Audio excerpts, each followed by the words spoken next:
নমস্কার, people's voice নিউজে আপনাদের সবাইকে স্বাগত।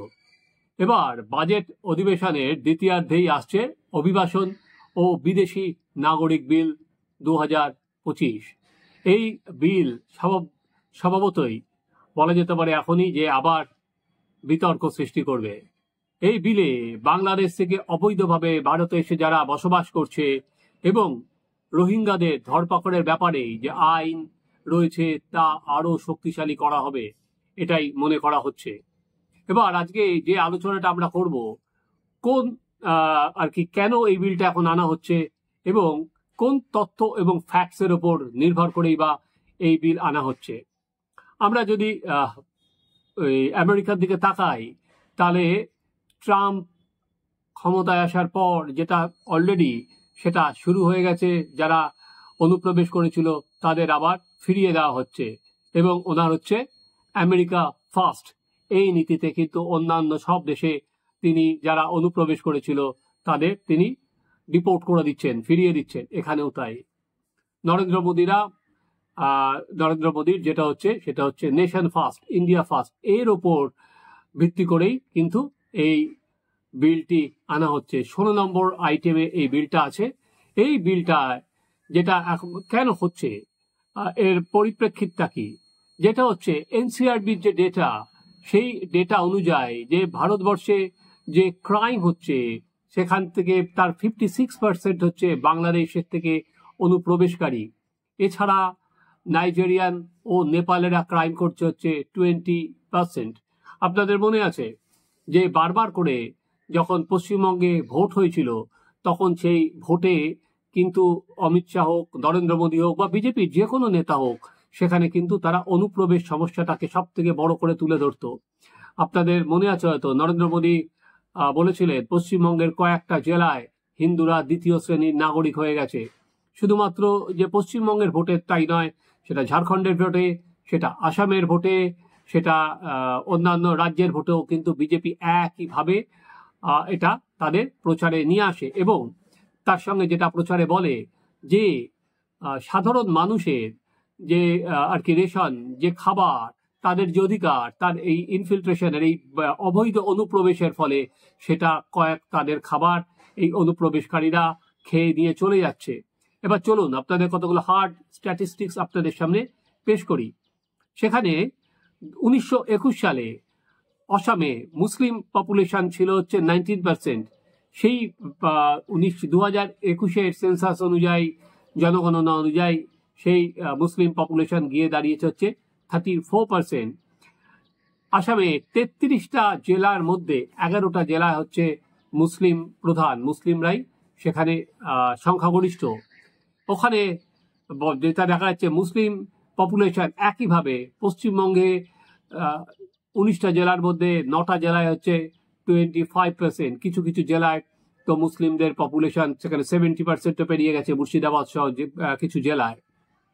একইভাবে ঝাড়খণ্ডে, যেটা আপনাদের মনে আছে কিছুদিন আগে গিয়েও, যেটা ঝাড়খণ্ডের কিছুদিন আগে যে বিধানসভার ভোট হয়ে গেল, প্রচারে বারবার করেই বলেছিল যে সাঁওতাল পরগনায় সাঁওতালদের জমি সেখানে কেড়ে নিচ্ছে মুসলমানরা, এবং সেখানে দেখা যাচ্ছে যে এসটি সেখানে 44% থেকে কমে, যেটা 44% ছিল 1951 সালে, 2021 সালে সেটা কমতে কমতে এসে হয়েছে 28%, এবং মুসলিমরা সেখানকার জমি দখল করে নিচ্ছে।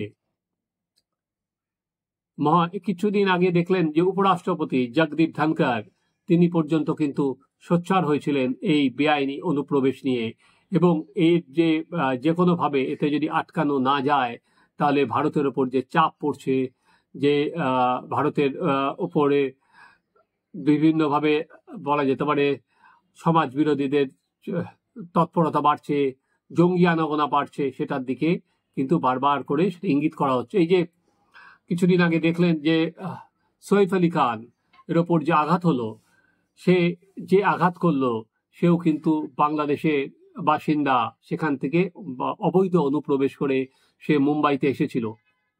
এবং যেটা হচ্ছে যে তারা ভারতবর্ষের যে কোনো এলাকা দিয়ে প্রবেশ করে তারা কিন্তু জাল ভোটার কার্ড, জাল আধার কার্ড, জাল রেশন কার্ড বানিয়ে নিচ্ছে। আপনারা দেখবেন যে পশ্চিমবঙ্গেও মাঝে মধ্যেই রেড হচ্ছে এবং জাল ভোটার কার্ড, জাল আধার কার্ড সেগুলো কিন্তু পাওয়া যাচ্ছে। একইভাবে রেড হচ্ছে মহারাষ্ট্রে, একইভাবে রেড হচ্ছে দিল্লিতে।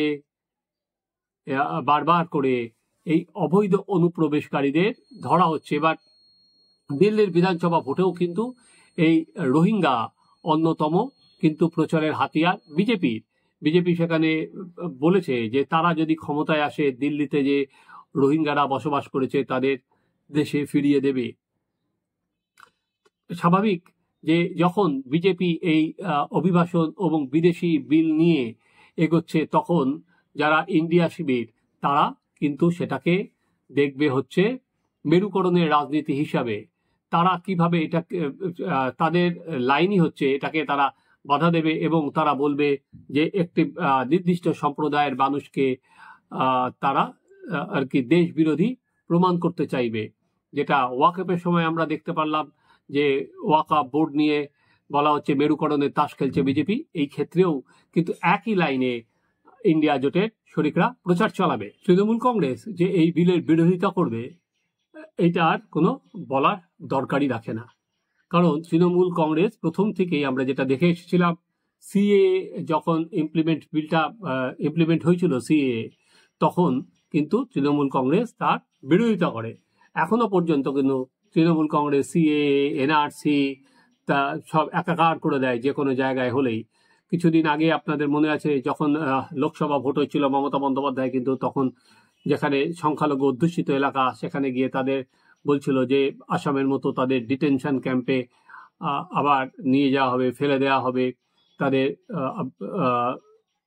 যদি তৃণমূল কংগ্রেস না আসে তাদের ওপর এই নির্যাতন হতে পারে।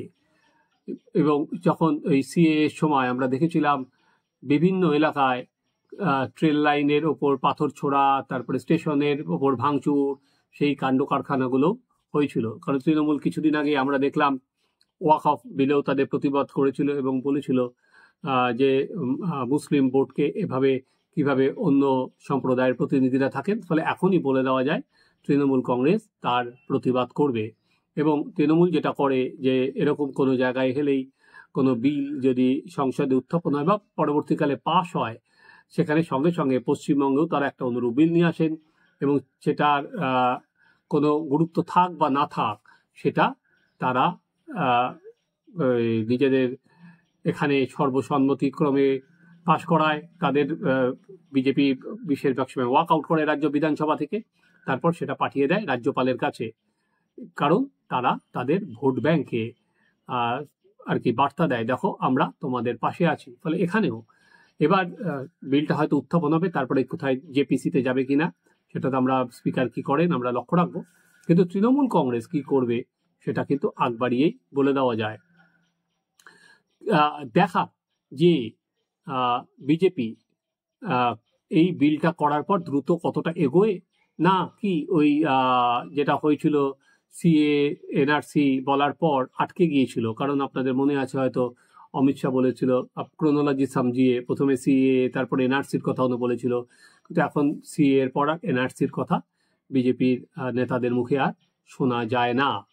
যে কিন্তু এই বিল ঠিক কি কি প্রভিশনগুলো থাকবে, কতটা করা থাকবে, যারা অবৈধভাবে অনুপ্রবেশ করেছে তাদের ক্ষেত্রে কি থাকবে, তাদের অনুপ্রবেশকারীদের বিরুদ্ধে কি করা ব্যবস্থা মেজার নেওয়া হবে, এটা বিলটার পুরো কপি আমাদের হাতে এলে আমরা সেটাও আপনাদের কাছে এক্সপ্লেন করব। অতএব এবারের বাজেট অধিবেশনের বিতর্কের কেন্দ্র থাকবে কিন্তু এই বিল।